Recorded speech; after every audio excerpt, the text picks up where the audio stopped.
से उसको लेकर काफ़ी कुछ सोशल मीडिया में चल रहा है। ये कहा जा रहा है कि किराया बढ़ाया गया है, कोई कह रहा है कम किया गया है। एक्चुअल क्या संशोधन किया गया है, क्या स्थिति है? ये जो संशोधन है ये 15 अक्टूबर को किया गया। इसकी थोड़ी सी पृष्ठभूमि मैं आपको देना चाहूँगा।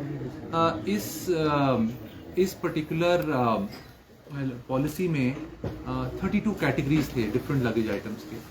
तो ये जो संशोधन हुआ है ये मात्र एक कैटेगरी का हुआ, बाकी 31 कैटेगरीज अनअफेक्टेड है। सबसे पहली बात। अब मैं दूसरी चीज बताना चाहूंगा ये कैटेगरी क्या है, कौन से आइटम्स इसमें इंक्लूडेड है।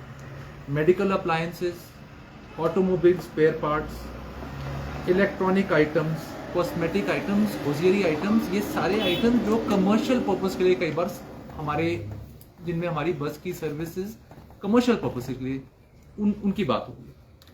तो फिर से बताना चाहूंगा सिर्फ एक कैटेगरी और सिर्फ ये आइटम जिनकी मैंने बात की इनमें संशोधन हुआ। अब मैं तीसरी बात पे आता हूं, संशोधन क्या हुआ। तो सबसे पहले मैं बताना चाहूंगा हमने इसके रेट्स कम किए। अब आप मुझसे पूछेंगे कैसे कम हुए, तो मैं इसको बताऊं। हमारी जो HRTC की हर श्रेणी के लिए दो कैटेगराइजेशन है, विद पैसेंजर, विदाउट पैसेंजर। पहले मैं विदाउट पैसेंजर की बात करता हूं। पहले संशोधन से पहले 0 से 40 kgs थे। अगर ये इनमें से कोई भी आइटम्स थे जो मैंने पहले आपको बोले कैटेगरी नंबर 26 में, तो आपको 0 से 40 kgs के लिए आपको एक टिकट देना पड़ता था। सपोज आपने यहां से दिल्ली सामान भेजना है and let's say it is 2 kgs और इट इज 40 kgs, आपको सेम प्राइस लगता था।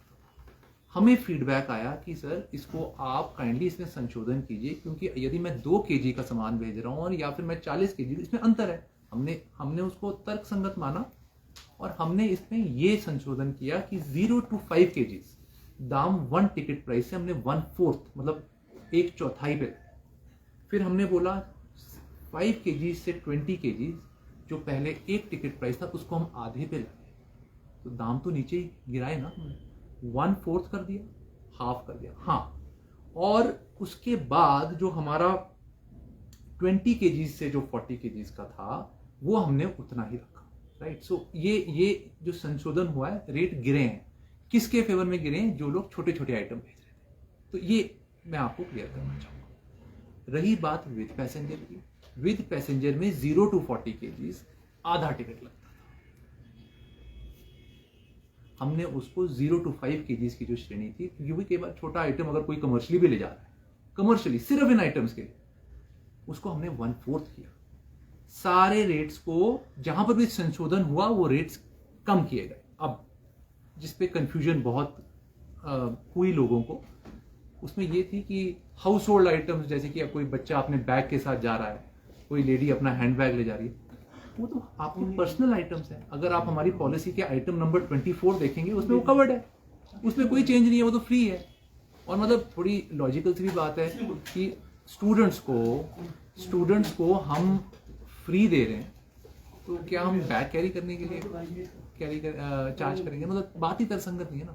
और महिलाओं को अगर हम 50% डिस्काउंट दे रहे हैं, क्या उनका हैंड बैग के लिए हम उनको चार्ज करेंगे? तो मतलब मैं बस ये स्पष्ट तरीके से कह रहा हूँ, कंफ्यूजन हुई थी, उसको हमने कल भी सोशल मीडिया पे क्लैरिफाई किया, हमने अपने प्रेस नोट में भी क्लैरिफाई किया, और हम फिर से अब आपके चैनल्स के माध्यम से भी ये क्लैरिफिकेशन देना चाहते थे। ये हमारा मकसद है। उसमें सर एक ये भी कंफ्यूजन है कि वो डिसाइड कैसे होगा कि ये कमर्शियल पर्पज से ले जा रहे हैं, जैसे कोई बैग के अंदर ले जाता है, उसमें थोड़ा सा भी कंफ्यूजन है लोग। बिल्कुल सही बात है, बिल्कुल सही बात। मैं इसका एग्जांपल देता हूँ। पहले ये मुद्दा उठा था लैपटॉप के केसेस में। हमें पता है आप लोग सब ट्रैवल करते हैं, अगर आप एक लैपटॉप कैरी करेंगे तो वो आपका होगा, 2 लैपटॉप कैरी करेंगे वो भी आपको चलो understandable, you are carrying 2 laptops. पर अगर कोई आदमी 10 लैपटॉप कैरी कर रहा है, क्या वो कमर्शियल नहीं है? थोड़ा बहुत डिस्क्रिप्शन डेफिनेटली है फील्ड लेवल पे, पर हमारा ये पॉइंट ऑफ व्यू है कि हमने ये पाया कि कई जगह जो रेवेन्यू HRTC की जो नेटवर्क इतना डीप है कि हमारी जो सर्विसेज हैं बहुत जल्दी हिमाचल के डिफरेंट कोने से मेजर सेंटर्स में पहुंच जाती हैं सामान। तो इसलिए हमने सोचा, हमारी कुरियर सर्विसेज को बहुत यूज किया जा रहा था, इसलिए हमने इसको इस रेवेन्यू को भी, क्योंकि हमको रेवेन्यू तो बढ़ाना है डिफरेंस, इसको हमने इसलिए हम लाए। हमने ये भी पाया कुछ लोग कुछ उदाहरण थे जिसमें एक पैसेंजर कोई लोग बोल रहे हैं कि यार आप मेरा सामान प्लीज़ कैरी करिए, तो वो मुझे लगा कि थोड़ा सा HRTC के फेवर में नहीं था। तो हमने सोचा कि अपना रेवेन्यू अगर हमें बढ़ाना है तो हमें वो करना होगा। दिवाली का फेस्टिवल है सर, कुछ एक HRTC एक्स्ट्रा बसेस चला रहा है, कितनी बसेस चला रहे हैं, कहाँ कहाँ से सुविधा मिलेगी लोगों को? हर साल की तरह HRTC जैसे कि 31 को दिवाली है तो 29 और 30 को हम स्पेशल लगभग ऑलमोस्ट 100 बसेस दिल्ली और चंडीगढ़ से अपने डिफरेंट जिलों को, अपने सब डिविजनल हेडक्वार्टर्स को चलाते हैं। और फिर दिवाली के बाद एक दिन बाद 2nd 3rd को हमारी रिवर्स सर्विसेज भी उतनी। सर एक इससे अलग हटके सवाल, अगर कोई हैंडीकैप्ड है सरकारी एम्प्लॉय, तो क्या उसको HRTC की बस सेवा में यहाँ पर यात्रा निःशुल्क मिलेगी? क्या क्राइटेरिया? अभी तक प्रैक्टिकली तो ये बात है कि अगर कोई आदमी स्पेशल नीड्स वाले हैं, चाहे वो एम्प्लॉई हैं या नहीं है, तो हम उनको हमेशा हमारा जो पॉलिसी बाकी लोगों पे है वही पॉलिसी उन पे भी अप्लाई करते हैं।